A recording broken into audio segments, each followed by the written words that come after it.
송영욱 TV의 송영욱입니다. 여러분들의 소득 그리고 자산은 얼마나 되십니까? 평균 이상입니까? 아니면 평균 이하이십니까? 평균 이상인 분들은 더 많은 자산을 만들기 위해서 노력하실 것 같고, 평균 이하이신 분들은 최소한 평균 이상은 돼야겠다, 그런 목표를 가질 수도 있을 겁니다. 2024년 가계금융복지조사가 나왔는데요. 거기에 우리나라의 평균 자산, 평균 소득들이 발표가 됐습니다. 그걸 보면서 나는 어느 정도 수준 되는지 한번 알아보고요. 내년에는 그럼 어떻게 할 것인지 그런 부분을 한번 생각해보는 시간을 갖도록 하겠습니다. 2024년에 발표한 통계청 발표 자료에 의하면요. 우리나라 가구의 평균 자산은 5억 4천만 원이라고 합니다. 그 중에서 금융자산은 1억 3천만 원이고요. 실물자산은 4억 1천만 원입니다. 금융자산이란 것은 금융기관에 가입한 예금이나 펀드 이런 것들을 말하는 거고요. 실물자산이란 것은 금융자산 이외의 자산, 대표적인 게 부동산이죠. 그리고 금이나 은이 될 수도 있고 또 그림이 될 수도 있는데 부동산이 대부분을 차지합니다. 그런데 여기서 중요한 것은요. 자산 평균 5억 4천만 원 정도 되느냐 안 되느냐보다 더 중요한 건 뭐냐면요. 금융자산과 실물자산의 비중이 균형 있느냐가 더 중요합니다. 일반적으로 선진국 같은 경우는요. 자기 자산 중에서 금융자산 비중이 50% 이상입니다. 그런데 여기에서 보다시피 우리나라 금융자산은 전체 자산의 24%밖에 안 되고요. 주로 부동산으로 갖고 있는 실물자산이 76%로 굉장히 높습니다. 그러니까 좀 불균형적이죠. 이런 부분에 대한 점검을 한번 해보실 필요가 있다. 이렇게 생각이 됩니다. 무조건 부동산 비중이 높은 게 나쁘다 그렇게 말하는 게 아니라요. 나이가 들면 들수록 연배가 높아지면 높아질수록 부동산 자산보다는 금융자산 비중이 높은 것이 더 좋거든요. 제가 강남 근처에서 금융기관 생활을 한 7년 정도 했었는데요.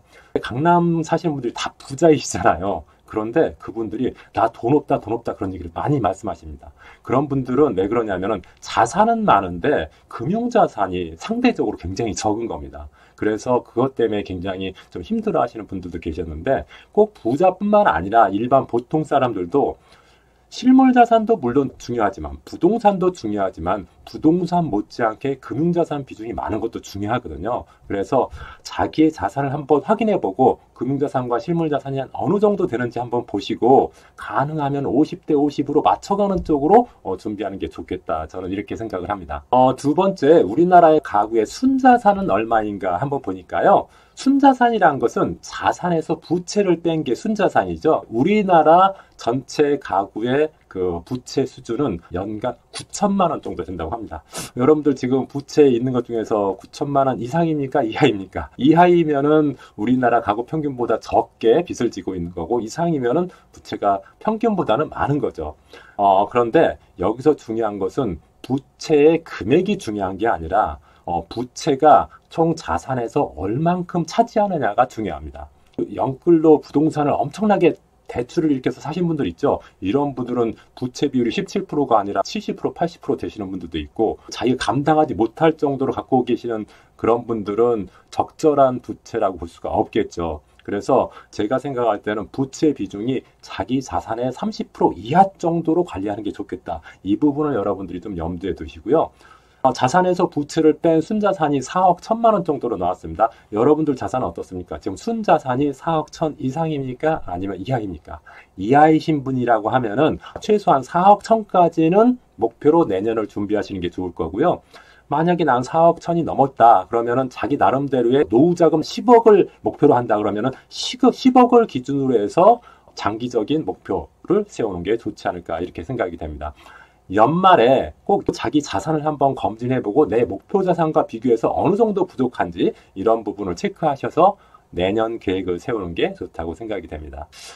조금 전에는 자산에 대해 말씀드렸고 이번에는 우리나라 가구의 소득에 대해서 말씀드리도록 하겠습니다. 우리나라 가구 소득의 평균은 그 연간 기준으로 하면 7,100만 원, 월 기준으로 하면 590만 원입니다.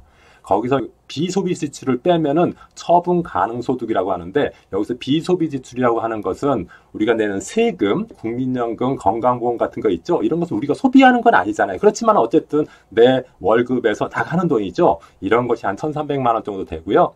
처분 가능 소득은 요 그 전체 가구 소득에서 비소비 지출을 뺀 거, 그것이 연간 한 5,800만 원 정도 된다. 그러니까 우리가 여기서 주목해야 될 부분은 처분 가능 소득입니다. 처분 가능 소득이 연간 평균으로 5,800만 원 정도 되는데 이걸 월 기준으로 따지면 480만 원 정도 됩니다. 그러니까 우리나라 평균적인 가구는 월 한 500만 원 내외의 수입이 있다. 이렇게 보시면 됩니다. 여러분들은 어떻습니까? 여러분은 연간 한 5,800만 원 정도 수입이 있으신가요? 월 기준으로 해서 한 480만 원 정도 수입이 있으신가요? 만약에 그 정도 수준이 아니라고 하면은 최소한 요 평균 정도를 따라잡기 위해서 내년 계획을 세워야 할 것이고요. 이것을 초과하셨다 그러면 여러분 나름대로의 어떤 노후 계획이나 또는 어떤 사업 계획에 맞춰서 소득을 어느 정도로 책정할 것인지를 미리 한번 정해보는 것도 좋지 않을까 생각이 됩니다. 제가 조금 전에 이제 자산과 소득 평균에 대해서 말씀드렸는데요. 제가 이것을 보여드린 이유는 바로 이것을 통해서 자기의 자산을 한번 검진해 보라는 그런 측면에서 말씀드렸습니다. 우리가 정기적으로 건강검진 받죠. 건강검진에서 정상 범위에 속하는지 정상에서 벗어났는지를 확인해서 안 좋은 부분을 치료도 하고 건강을 위해서 굉장히 노력하는 그런 것을 해야지 좀 더 건강해지겠죠. 그런 것처럼 우리 자산도 검진할 필요가 있거든요. 우리 자산이 왜곡되어 있는 건 아닌지 조금 병든 부분은 없는지를 한번 체크해 보는 게 우리 집의 자산검진표라고 할 수가 있는데 세 가지는 꼭 체크해 보셨으면 좋겠습니다. 우리 집 자산에는 금융자산도 있고 실물자산이 있는데 50대 50인가 균형이 있는가 그 말이죠. 실물자산에 너무 치우쳐 있지 않은가. 만약에 실물자산, 부동산에 너무 치우쳐 있다면 이제 앞으로는 부동산 쪽보다는 금융자산 비중을 좀 높여야겠다. 이런 생각을 하셔야 되고요. 두 번째, 우리 집의 부채가 어느 정도 되는가? 9천만 원이냐 1억이냐가 중요한 게 아닙니다.